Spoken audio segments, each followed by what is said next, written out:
Hello friends, pregnancy इतना common word है, इतना ज़्यादा प्रचलित है कि बहुत से लोग प्रेगनेंसी के लिए कोशिश कर रहे होते हैं। कई लोग प्रेगनेंसी से बचने की कोशिश कर रहे होते हैं और कई लोग इसमें अटक जाते हैं, यानी कि ना चाहते हुए भी प्रेगनेंसी हो जाती है। तो अब सवाल ये आता है कि यदि आपको प्रेगनेंसी नहीं चाहिए और आपको प्रेगनेंसी हो गई है तो अब आप क्या करेंगे।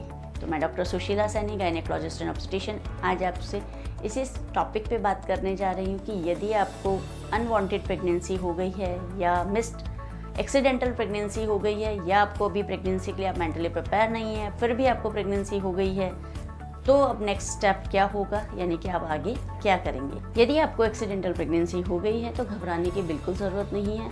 हर चीज़ का इलाज संभव है, बशर्ते कि आप सही डॉक्टर के पास यानी कि स्पेशलिस्ट के पास जाएं, किसी नीम हकीम या किसी नर्सिंग स्टाफ या अनट्रेन्ड प्रोफेशनल के पास जाकर आप अपना इलाज ना कराएं।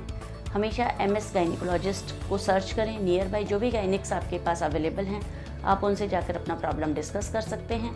हर चीज़ का इलाज अवेलेबल है और प्रेगनेंसी आपको नहीं चाहिए तो डेफिनेटली इसके लिए काफ़ी सारे ऑप्शंस अवेलेबल हैं।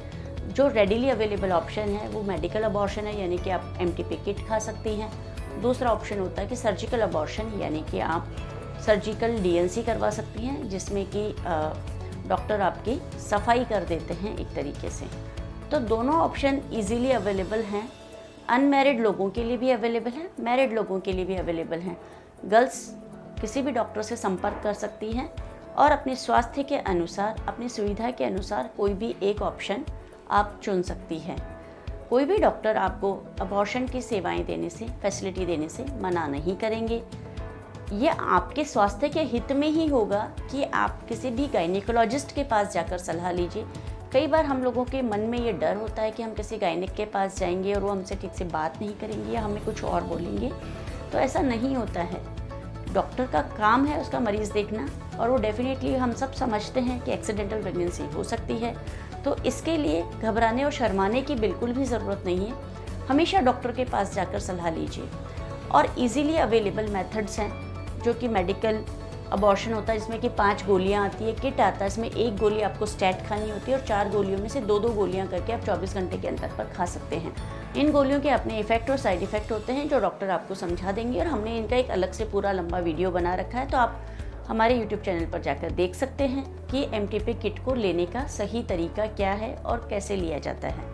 और जो दूसरा तरीका है सर्जिकल अबॉर्शन, वो भी सेफ़ होता है, बेहोशी देकर किया जाता है, हॉस्पिटल सेटिंग में किया जाता है। 4 से 6 घंटे के लिए अस्पताल में भर्ती रहना पड़ सकता है, लेकिन ये 100% क्लियर होता है कि इसमें 100% आपके सफाई हो जाती है और आगे किसी प्रकार का खतरा नहीं रहता है।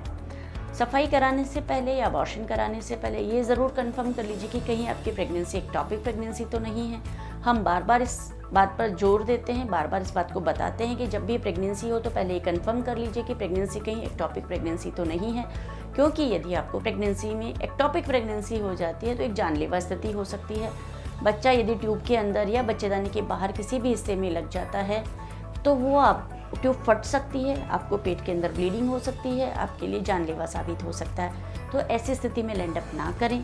हमेशा डॉक्टर की सलाह लीजिए, सोनोग्राफी करवा लीजिए, अपना बेसिक ब्लड टेस्ट करवा लीजिए, और फिर जो डॉक्टर आपको सलाह दे रहे हैं कि आपको मेडिकल अबॉर्शन आपके लिए रिक्वायरमेंट है या फिर आपको सर्जिकल अबॉर्शन की रिक्वायरमेंट है, जो भी वो आपको सलाह देते हैं उस हिसाब से आप आगे फॉलो कीजिए। और हमेशा MTP किट ट्रेंड प्रोफेशनल यानी कि गायनेकोलॉजिस्ट से ही लीजिए। मेडिकल स्टोर्स पर भी इलीगल तरीके से मेडिसिन किट बेचे जाते हैं, बट वो वैलिड नहीं है। हो सकता है कि आपको किसी प्रकार की कोई इमरजेंसी हो जाए, फिर आप किसी डॉक्टर के पास नहीं जा पाएँ और आपको तकलीफ़ हो जाए, तो ये कई स्थितियाँ ऐसी बन जाती हैं कि जो जानलेवा साबित हो जाती हैं। हम ऐसा इसलिए बताते हैं क्योंकि हम हर तरीके के पेशेंट हमारे पास आते हैं, इमरजेंसी वाले भी आते हैं, ब्लीड करते हुए भी आते हैं, कई बार डाइंग सिचुएशन में भी आते हैं। तो हमें बड़ा अच्छा नहीं लगता है ऐसा मरीज़ कि जो कोई भी स्थिति बहुत शुरुआती अवस्था में बहुत इजीली मैनेजेबल होती है और वो ऐसी कंडीशन में पेशेंट हमारे पास पहुंचता है जहां उसको बचाना मुश्किल हो जाता है, तो हमें भी दुख होता है। तो हम नहीं चाहते कि कोई भी लेडी ऐसी किसी स्थिति में लैंड अप करे जहां उसको जान के लाले पड़ जाएं। MTP किट को लेने के सही तरीके का वीडियो आपको डिस्क्रिप्शन में उसका लिंक मिल जाएगा, आप वहां से जाकर देख सकती हैं।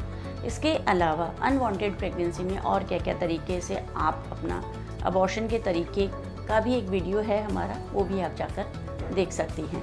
और यदि इस टॉपिक से रिलेटेड आपके कोई सवाल हैं तो आप कमेंट बॉक्स में लिख के हमसे पूछ सकती हैं। हम आपसे फिर मिलेंगे एक नए वीडियो में नई जानकारी के साथ। तब तक